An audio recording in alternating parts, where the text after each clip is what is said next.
Hi guys, it's Sani. Today we're going to be talking about all the things that I did in order to prepare for my breast reduction. If this is interesting to you, then stay tuned.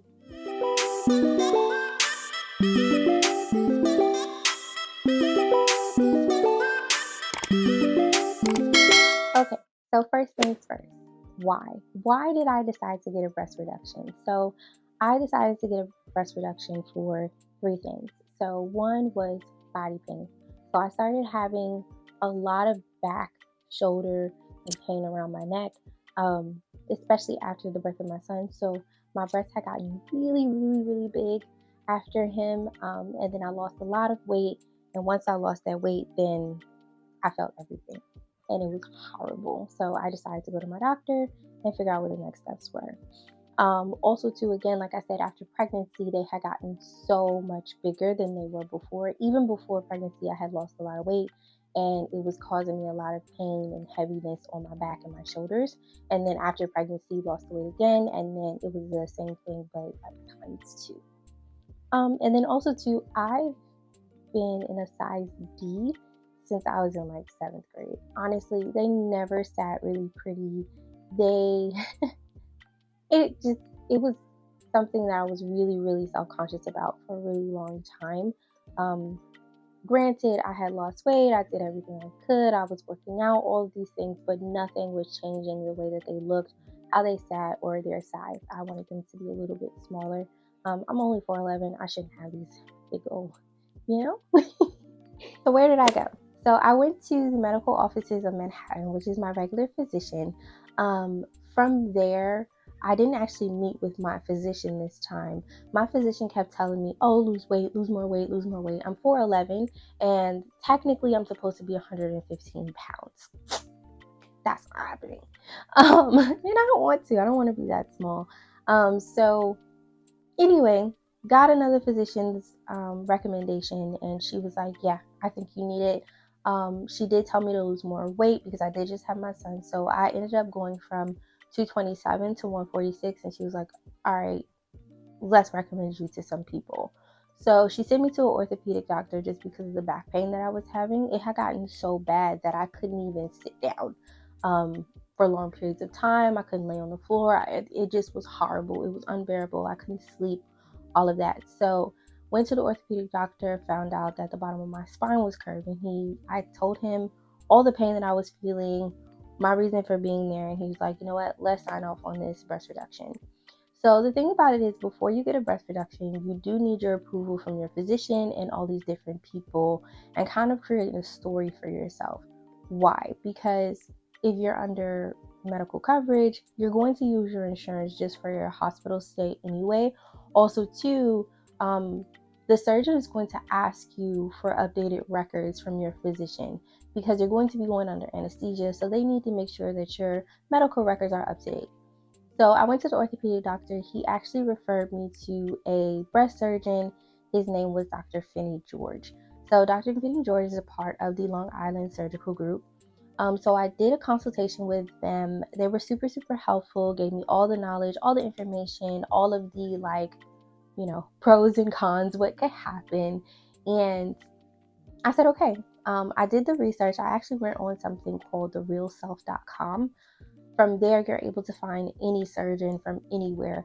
I did all of the research. I went on Instagram. I needed to see that his work was good, and he was pretty decent to me. So decided to go with him.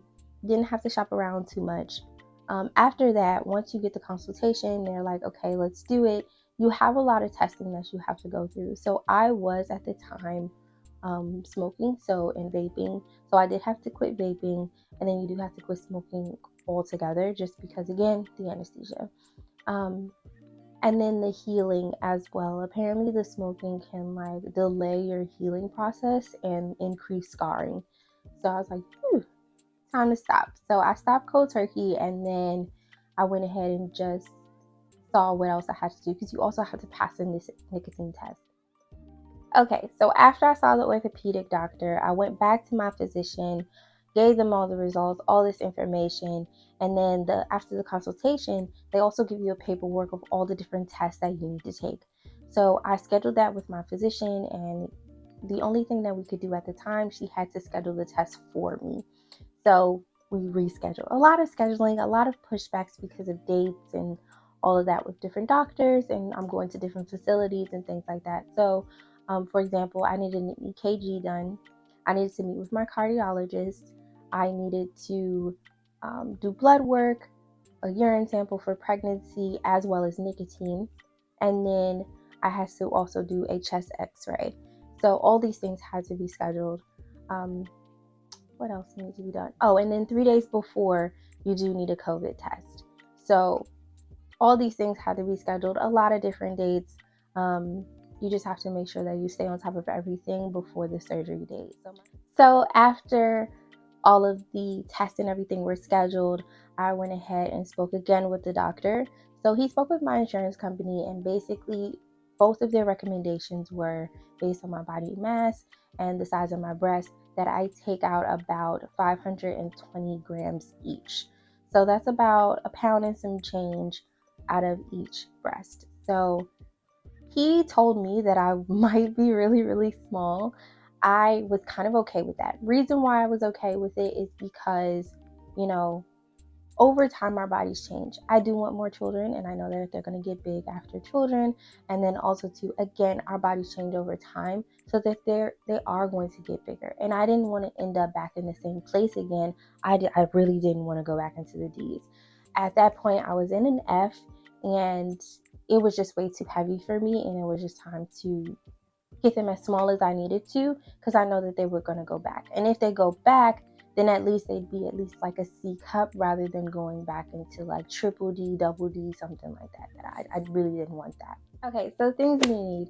You are going to need some extra gauze and tape, just in case you have some heavy bleeding. You could replace everything and make sure that you keep the incisions clean. I did get some soft zip up sports bras. So they are going to give you a surgical bra, but it was really uncomfortable after a while. I am right now wearing a soft bra. I'm like week 3 of recovery. So that surgical bra was just way too uncomfortable. The soft zip up sports bras, easy peasy, good to go. Get you a few of them.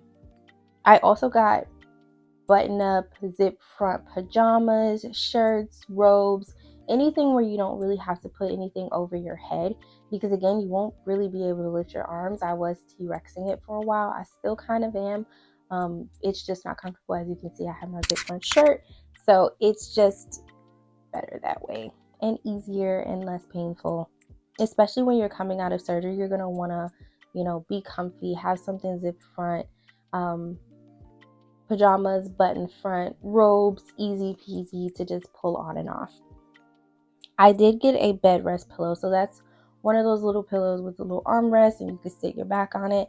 I use that for just lounging around the house as well as sleeping. You do have to sleep on your back and then upright a little bit, just throughout at least the first 2 weeks of just sitting upright, but you do have to remain on your back for at least 6 to 8 weeks.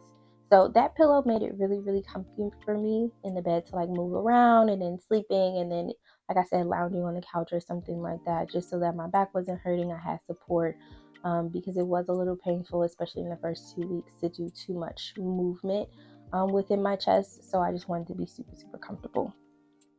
What else? Extra strength Tylenol. So I did not like taking the Percocets. I don't want to be addicted to any type of, no. So I did get extra strength Tylenol for the pain. Again, the first week is the most painful. And then after that, it just kind of becomes itchy and a little irritating and just sore. Because after the first week, they take the tubes out and all of that. So you're going to want to be, feeling good. Let me say that. But if you're okay with what the doctor prescribes you, which might be the Percocets or need some type of opioid, fine. But for me, I just took the extra strength Tylenol. And then some silicone scar tape. So this is supposed to actually help you with scarring. So the silicone scar tape is this like adhesive that you put on the scars and things like that. And they say within 4 to 6 weeks, it's supposed to show results. It's supposed to level the skin and make it even toned, and then reduce the discoloration of your skin, things like that. So I am only on day 2 of using it, so I will let you guys know the results of that as we go further along in my healing. And then again, no smoking, no herbal supplements, no alcohol. And then find something to do. So find something to do for you that is entertaining, because again, you're going to be here 6 weeks at home. Yes, you're going to be healing. You can't do too much lifting. Again, you can't lift over 5 pounds. It has been a struggle for me. I do have a 2-year-old, so he's been super, super angry with me for not being able to lift him up and things like that. But um, I found other things to do, working on my YouTube, maybe work on a business, figure out maybe some books you want to read, some planning, whatever it may be, that you could do within your time for that 6 weeks, because you don't want to get cabin fever and you don't want to be super, super bored either. So figure that out for yourself. Be entertained. And all of these things are also going to be listed in my Amazon cart below. And if by now you haven't subscribed, please make sure you subscribe to my channel so you can see more content on all of this: breast reduction, health, beauty, anything. Okay, so emotions, how did I feel about it? Internally, I was super scared. I had never gone through such a major surgery like this. So, of course, I was thinking of all of the levels of pain that I could go through and what it's going to make me feel like, how my body's going to feel. Can I handle it? All those things, of course, right? And then, two, I was extra excited. The day that they told me that I would be getting the surgery, I was approved, they gave me the date, I couldn't believe that it was real. It felt so unreal. I had been trying since 2017 for a physician's approval on this, and nobody would do it. And finally, 2022, someone said yes. So I was excited, of course. And then, I also started to think about what it meant within my appearance. So I had them for so long. It's even in terms of like femininity and feeling sexy, it was super easy for me because I didn't have to do much. I just show a little cleavage there, it's good to go, right? But now I have to show my feminine side. And I was afraid that because of the size that they would be at, that I would look boyish and like I would have to do more in order to show my femininity. So I'm still kind of battling through that and how that feels. But also, I'm still excited. I feel much better. I was excited for the pain to go away. One of the front desk workers at the physician's office, she was telling me that she had gone through it. And I was excited because to hear someone tell me how happy they were. She said, of course, there were moments where she wished she didn't do it, things like that, just from looking in the mirror. But then she would also be super excited about the fact that when she woke up, immediately the pain was gone. Immediately she felt lighter, things like that. And I was super excited for that. So no regrets. I had at all. Yeah, no regrets. I did have a fear though, and I still won't know, but about the complications that can also arise from it. So there is a chance that you could lose a sensitivity within your nipple area. You could possibly not have nipples, and then also too, you have the chance that you can't breastfeed. So basically, when they lift the skin up, they possibly remove. They don't know which one is more susceptible to producing more milk, but you do have ducts within your breast, and in order for them to remove that skin, they may remove one of those ducts that might be your prominent one that produces milk. So you don't know until you have children. It's not like you can't breastfeed, it's just that you won't produce as much milk, which is a possibility.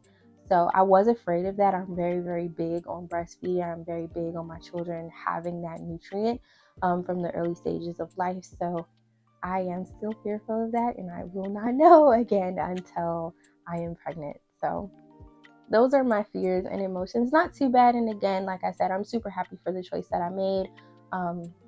I think it's just for the better of me and my health going forward and overall. If you've made it here, you are at the end of the video, so thank you so much for listening. Please don't forget to like, share, and subscribe. And if you want to hear more information about what I did for my breast reduction post-op, then please follow my channel and stay tuned for more videos. See you soon. Bye.